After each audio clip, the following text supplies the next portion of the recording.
Hello and welcome to Daily Records. I'm Tommy Burton, and today we're going to be talking about Katy Lied by Steely Dan, released in March of 1975 on ABC Records.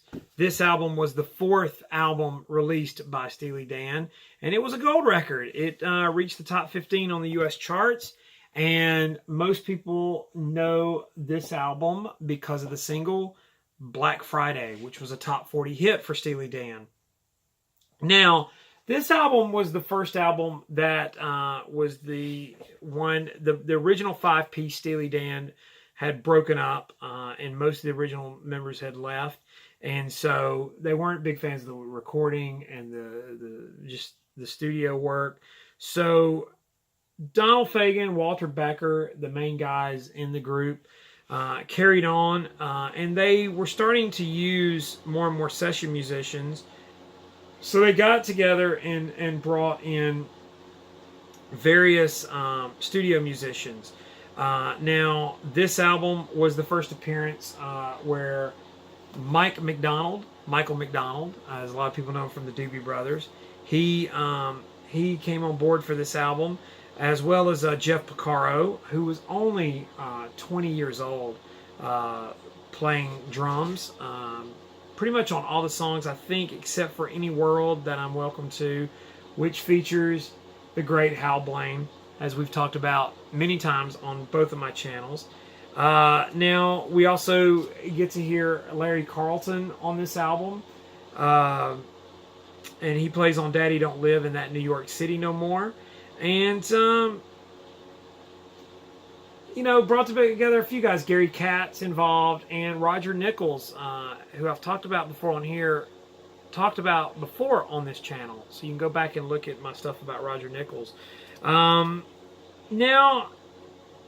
Becker and Fagen, or Fagen and Becker, however you want to say it, they were not big fans with the quality of the album, the sound quality. There was a new DBX noise reduction system, and it malfunctioned. And so they said that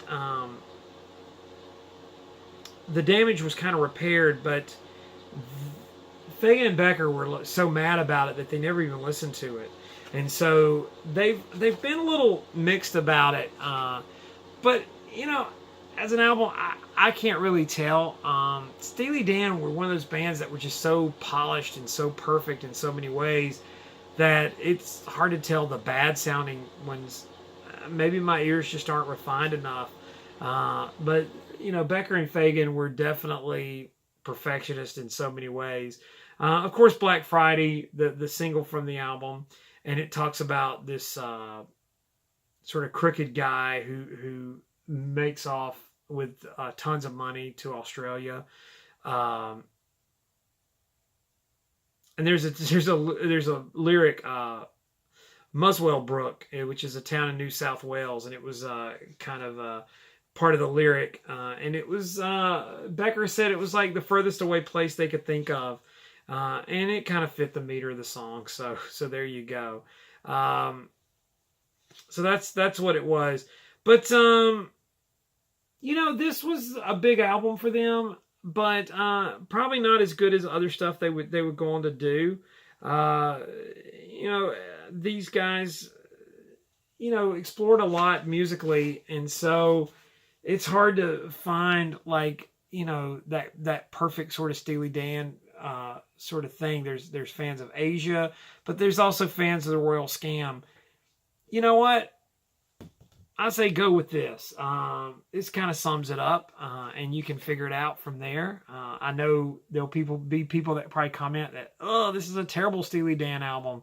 But I think there's a certain sort of charm to all these Steely Dan records for fans of the group. And there's some people out there that probably absolutely hate them, and that's fine too. It's what makes the world go round, different kinds of music. So let me know what you think. Comment down below. Follow me on Instagram and Twitter, TommyBurton75. Give the old thumbs up. Like, share, subscribe if you're not already.